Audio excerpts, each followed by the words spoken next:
like to talk for a minute about an issue that's getting more and more attention. That's the issue which scientifically is called stratospheric aerosol geoengineering, also called the chemtrail issue. Oh my God. Holy. There's 1, 2, oh my God.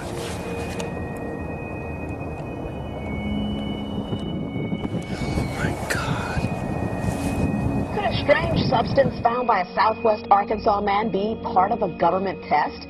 Well, that's the question at the heart of a phenomenon called chemtrails. Well, they say the government is dumping chemicals on us to control or manipulate the weather. And they say the unusual-looking jet trails in the sky are actually chemical-laden chemtrails.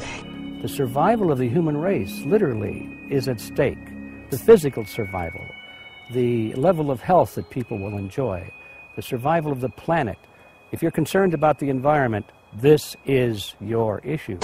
You could use barium oxide, for example, which makes big fluffy clouds. You could use tiny little bits of aluminum, which is benign in the environment, and essentially manage the climate. That is not rain, that is not snow. Believe it or not, military aircraft flying through the region is dropping chaff.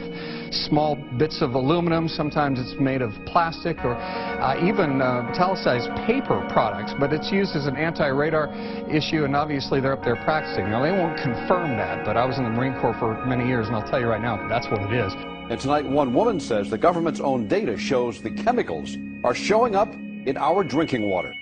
So basically, they want to eliminate our ability to eat organic food, have clean water. So in some ways, it sounds to me like, and you know, again, it's just a projection, but it sounds to me like this is control. How do we control the masses?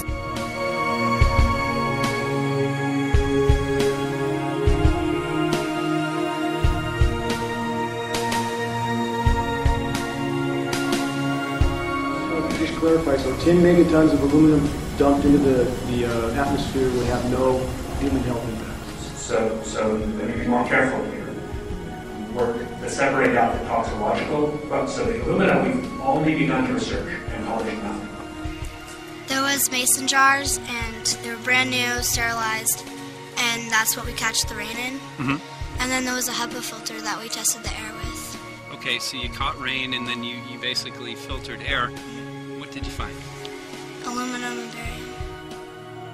But this is virtually exactly what the geoengineers described and did describe in the conference, as you know, as the result of spraying aerosols, a white haze that would eliminate our blue skies. It's exactly what we see. So it's baffling to many of us how people can not give this issue the serious attention that it deserves when it's virtually everything the scientific community is describing as something they urgently want to do, but they still don't admit they are doing. What shows you can make very high quality, and do this in just a jet in a very simple way, make high quality aluminum particles just by spraying aluminum vapor out, which oxidizes. So it's certainly in principle possible to do that, and there's a big literature that's already looked at that. Aerosol geoengineering looks like it is so cheap that the cost is basically not going to be an issue. That means that implementation decisions will be risk-to-risk decisions. The risk of doing it against the risk of not doing it. And it makes the problem of how we govern it fundamentally harder and different and novel.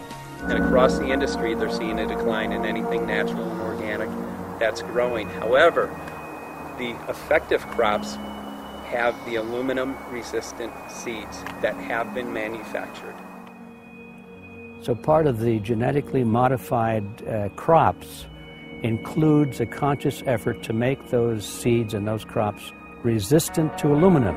Is that what you're saying? That's the only thing that survives. Well, this is not an accident. No, it's not. So those people know what's going on. Absolutely. Yes, they do. Not only do they know what's going on, but they intend to benefit from it. They already are. They've been. That somebody is spending a lot of money and effort to spray the planet.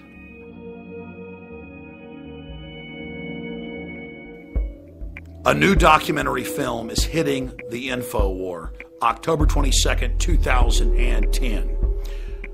For more than 15 years, I've been studying aerosol spray campaigns, weather modification.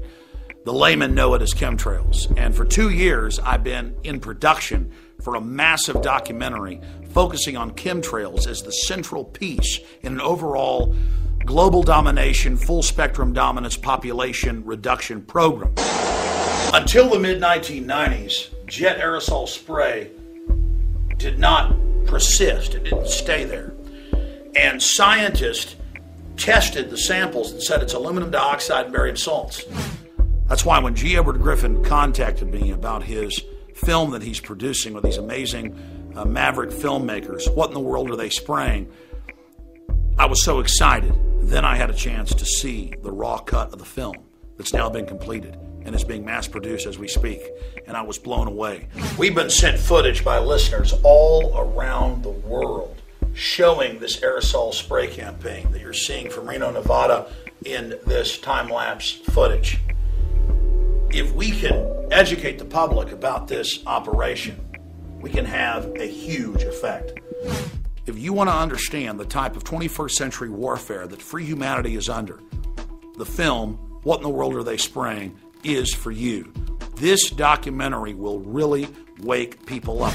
And that's why I'm very excited to be involved with this production at the level of promotion. I want to ask everybody to pre-order What in the World Are They Spraying at Infowars.com so you'll get it first when we ship it out October 22nd, 2010. So I salute the filmmakers, and I ask all of you to get involved today and to make sure that everyone in your circle understands just how deep this globalist program is. The film is What in the World Are They Spraying? Pre-order it now and see it first on DVD at Infowars.com.